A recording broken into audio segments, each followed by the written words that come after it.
Hello everyone, it's April 29th, 2016. This is update number 9. And it's about 11 o'clock at night. I came out here to check on my birds, give them some more feed. Refilled their water and freshened it up because it usually gets foul. Even if it's not empty, I still dump it and refill it.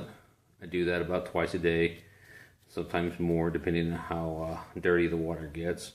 And while I was going around here looking at my birds, I always check out all my birds, see their activity level. Make sure they're in good condition. Found this guy right here. He's got the black speckling feathers.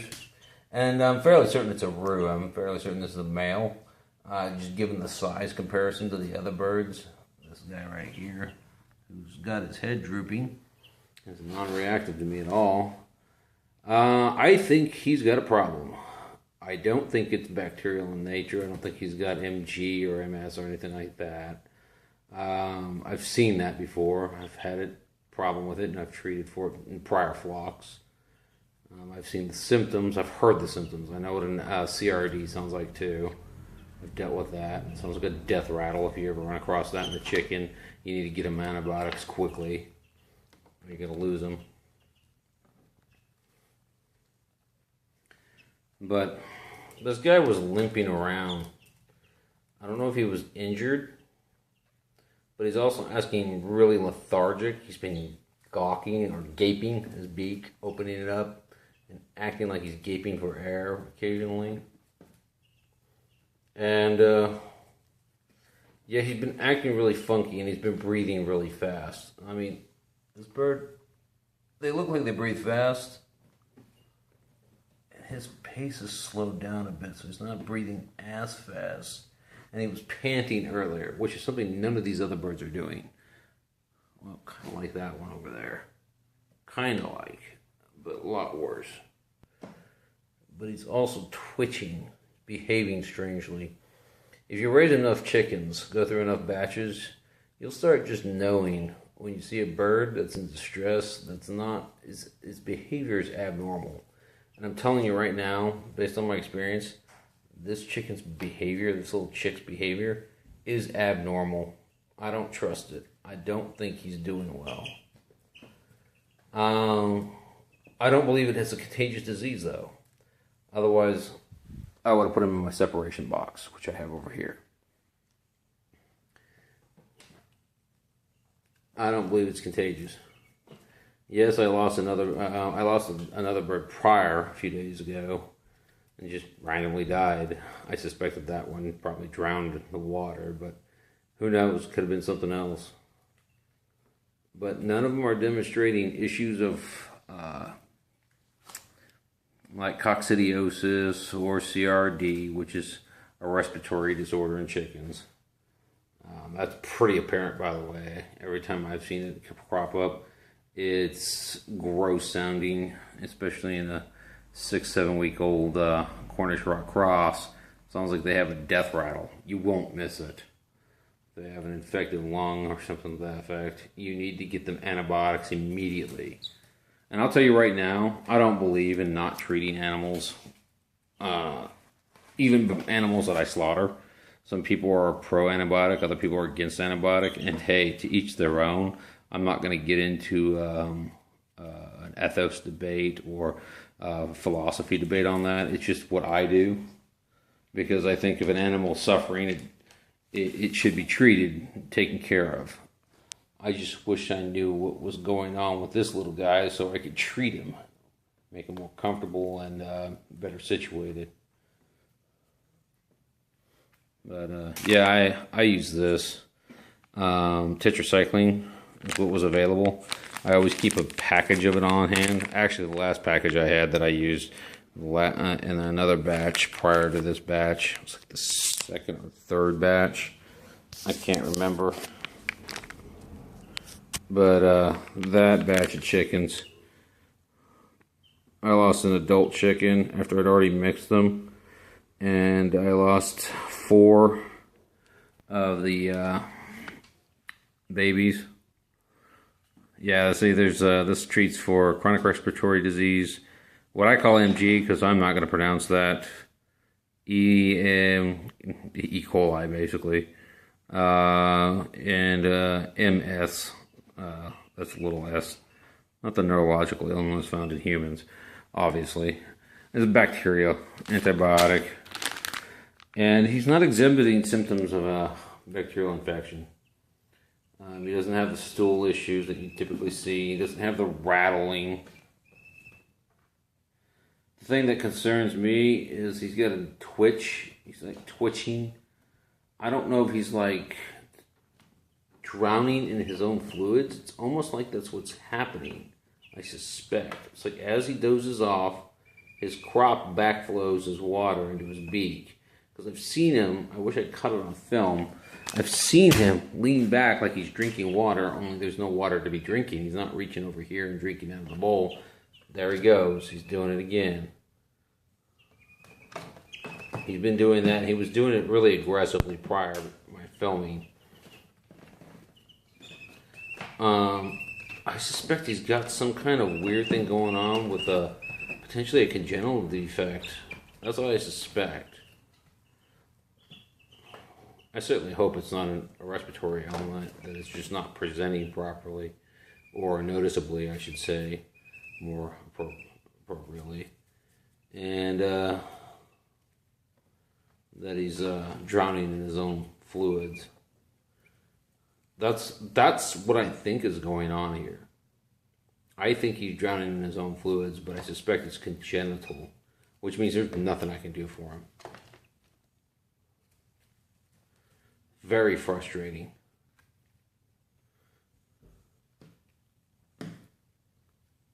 I'm going to keep a close eye on him tonight. It's already around 11:30 p.m. I'm going to be watching him throughout the night off and on, stay up. Because if I have to dispatch him, I'm going to do that rather than, have him suffer. That just doesn't make any sense to me. If it looks like he's going to take a turn for the worse and not survive to the morning, then I'm going to put him out of his misery. And I'm going to be very upset about doing that because he would have dressed out to be a very, very big bird. Typically, the males I raise, they get up to 9 to 10 pounds. Typically, I've been averaging anywhere from 7 to 9 pounds on most of my birds when I go to slaughter them. I hold off till the 10-week mark. I do slaughter some at the 8-week mark. They're usually 6 to 7 pounds. If you're curious as to what I feed them, I use Dumore. It's Dumore feed from Tractor Supply. And regular water from the faucet. I keep the feed and the water separate so that they have to walk back and forth and get some exercise, because these birds will get big and they need their exercise to keep their leg strength up so that they don't develop leg issues. Otherwise they will very easily, and you got to be on top of that. With Cornish Rock Cross, you really got to be on top of those leg issues because it can cause a lot of problems. Trying to think of other stuff I do. Yeah, I just do more feed and that's it. Oh, restriction. When I go to about the 3rd or 4th week of their life, I'll go to restricted feeding. I usually just do a gauge on their weight and determine then, but I'll start restricting their feeding. I go to 12 on, 12 off. That's 12 hours of feeding and 12 hours of no feeding. And in some cases, depending on weights, the birds involved, I'll do a hand weight and get an idea of how much they weigh, and or I'll get a scale and weigh them. Depending on weights, I might go to a 6-18 level, where I feed them for 18 hours and take them off for 6. It depends. But if they start developing leg issues or they start blowing up, they can do that. They can get big real fast. You got to watch that. They'll overpower their own legs. That bird's just falling asleep on its feet. That's so funny.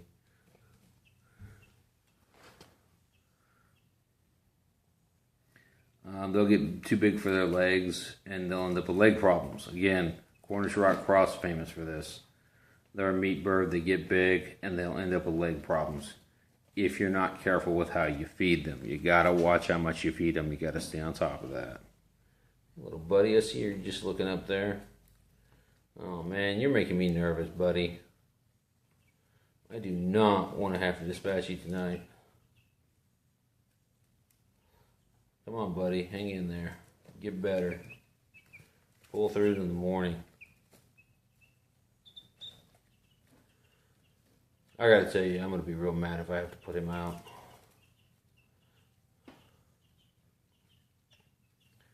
But that's just the way it goes. That's just the way it goes, people. You gotta be prepared for this. That's the kind of stuff you're gonna be dealing with if you raise chickens. There's that little bird that's falling asleep on its legs. It's just chilling out and falling asleep.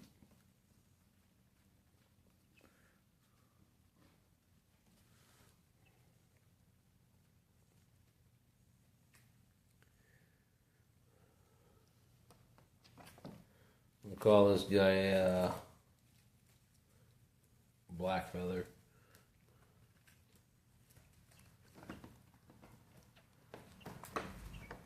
Look at you. You're all curious about my phone. See, when he gets up, he doesn't get to rest. He doesn't get to sleep. He tries to sleep, and then he wakes up. Obviously, he gets disturbed by the other birds, but he doesn't get to sleep. He'll wake himself up.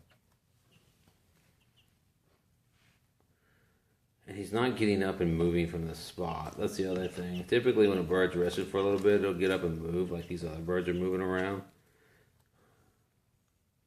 He's not. He's just staying there. And to me, that is a significant sign of distress. Like all of these birds in the past 45 minutes that I've been hanging out here, they've gotten up and moved around at least a few times. Even when the ones that were sleeping, they'd get up, move around, go back to sleep somewhere else. This guy, he's only moved when these other birds have moved him.